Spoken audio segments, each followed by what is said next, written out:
आज हम लोग सॉल्व करेंगे 8th क्लास का chapter linear equations in one variable के एक्सरसाइज 2.4 से क्वेश्चन नंबर 6। इसमें दिया है हम लोगों को there is a narrow rectangular plot reserve for a school in Mahauli village.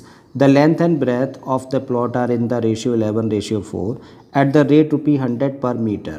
It will cost the village panchayat ₹75,000 to fence the plot. Then what are the dimensions of the plot? तो question में हम लोगों को दिया है कि एक गांव है जिसका नाम माहौली है और इस गांव में एक रेक्टेंगुलर प्लॉट है और इस रेक्टेंगुलर प्लॉट की लेंथ और ब्रेथ का रेशियो 11:4 है। अब क्वेश्चन में आगे बोला गया है कि विलेज पंचायत को इस प्लॉट की फेंसिंग करानी है।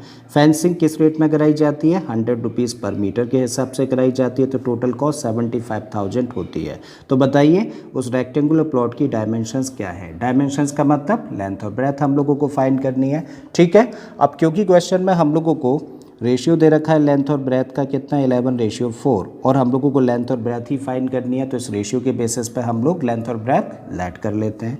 ठीक है, तो यहाँ पे हम लोगों ने लेट किया, let the length and breath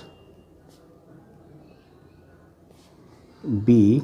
अब देखिए लेंथ के लिए क्या नंबर यूज़ किया है इस रेशियो में? 11 ना, तो इसको मान लेते हैं 11x। और ब्रेथ के लिए क्या नंबर यूज़ किया गया है इस रेशियो में? 4 यूज़ किया गया है। ठीक है, तो ब्रेथ को हम लोग कंसिडर कर लेते हैं 4x। तो क्या लेट किया हम लोगों ने कि जो रेक्टेंगुलर प्लॉट है उसकी लेंथ क्या है? 11x मीटर है, जबकि उसकी ब्रेथ क्या है? 4x मीटर है। क्लियर? अब क्वेश्चन में हम लोगों को क्या दे रखी है? टोटल कॉस्ट दे रखी है, जो कि कितनी है? 75,000। अब यहाँ से आगे बढ़ाते हैं क्वेश्चन को। तो टोटल कॉस्ट हम लोगों को दे रखी है कितनी? 75,000। क्लियर? क्वेश्चन को आगे समझने से पहले हम लोग एक छोटा सा एग्जांपल समझ लेते हैं। सपोज आप मार्केट जाते हैं चॉकलेट लेने के लिए। अगर एक चॉकलेट आपको ₹5 की मिलती है और ऐसे ही आप 3 चॉकलेट्स खरीदें। ठीक है, कितनी चॉकलेट्स ली आपने? 3, और एक का रेट क्या है? ₹5। तो जस्ट क्या करें, कितनी कॉस्ट होगी के लिए क्या करते हैं? मल्टीप्लाई। ठीक है, तो कितनी कॉस्ट देनी पड़ेगी आपको? ₹15 देने पड़ेंगे ऑल टुगेदर। बात समझ आ रही है? यानी कि ₹5 क्या है? ये रेट है। ठीक है, ये क्या है? नंबर ऑफ चॉकलेट्स, या फिर इसको कह दीजिए क्वांटिटी। करेक्ट? जब रेट और क्वांटिटी का हम लोग मल्टीप्लाई कर देते हैं तो हम लोगों को मिलती है टोटल कॉस्ट। करेक्ट है? आई थिंक यहाँ तक चीज़ें समझ आ रही हैं। इसका मतलब हम लोगों को यहाँ पर दे रखी है टोटल कॉस्ट। तो फिर इसको हम लोग क्या लिख सकते हैं? इसकी जगह पे लिखा जा सकता है rate into quantity. Correct? Rate into quantity equal to 75,000, ऐसा हम लोगों को क्वेश्चन में दे रखा है। अब क्वांटिटी का यहाँ पे मतलब क्या हुआ? अब रेक्टेंगुलर प्लॉट दिया है ना हम लोगों को और इसकी करानी है फेंसिंग। तो फेंसिंग कराने का मतलब क्या है कि इसकी आउटर बाउंड्री पर तार लगाना है एक तरीके से। ठीक है, तो कितना लंबा तार लगेगा? तो उसके लिए क्या करेंगे? This plus this plus this plus this, और जब इन चारों साइड्स को प्लस कर देंगे तो क्या निकलेगी? Length of wire. और जब चारों साइड्स को हम लोग प्लस करेंगे तो यही क्या है अपने आप में? पेरीमीटर। मतलब इस क्वांटिटी के प्लेस पे हम लोग क्या रख सकते हैं? चाहे तो पेरीमीटर रख सकते हैं। और रेट हम लोगों को दिया ही है ₹100 पर मीटर, तो इसके प्लेस पे तो हम लोग रख दें 100, और इसके प्लेस पे यानी कि क्वांटिटी के प्लेस पे रख देते हैं perimeter of the rectangular plot. ठीक है, और ये किसके इक्वल हुआ? ये हुआ इक्वल 75,000 के, जैसा कि दे रखा है। ठीक है, अब क्या करिए, इस 100 को कर दीजिए ट्रांसपोज। तो इसका मतलब रेक्टेंगुलर प्लॉट का जो पेरीमीटर होगा वो कितना होगा? 75,000 अपने प्लेस पर है। 100 क्योंकि मल्टीप्लाई कर रहा था, तो जब इसको ट्रांसपोज करेंगे तो डिवीज़न में जाएगा। ठीक है, इस तरीके से 2 0 कट गए।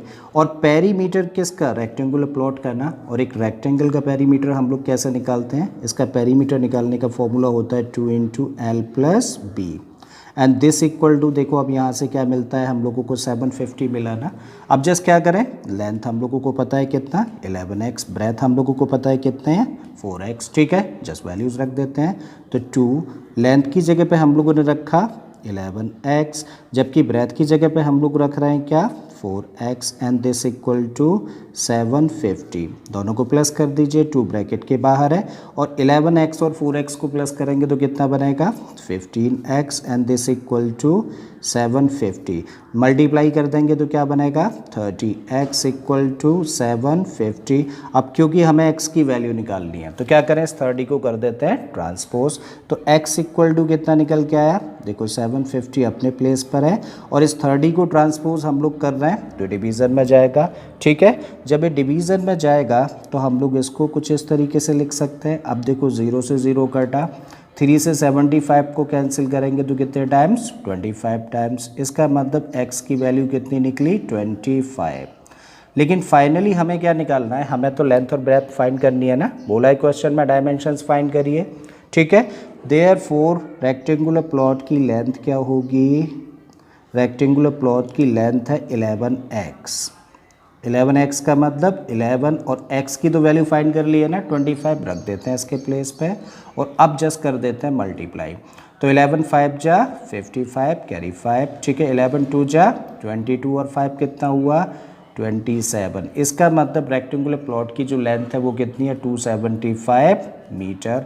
वहीं जब हम लोग ब्रेथ निकालने की कोशिश करें तो ब्रेथ कितनी लेट करी है हम लोगों ने 4x ना, तो रखिए वैल्यू x की, 4 ऐसे ही रखा और x के प्लेस पर रख दिया 25। जब मल्टीप्लाई कर देंगे तो क्या मिलेगा हम लोगों को 100 मीटर। करेक्ट है, इसका मतलब क्या आंसर निकल के आता है, देयरफॉर लेंथ यानी कि L से अगर इसको दिखा दें तो कितनी है 275 है, वहीं ब्रेथ इसको अगर B से शो कर दें तो ये कितना है 100 मीटर। और ये निकल आता है इस क्वेश्चन का आंसर।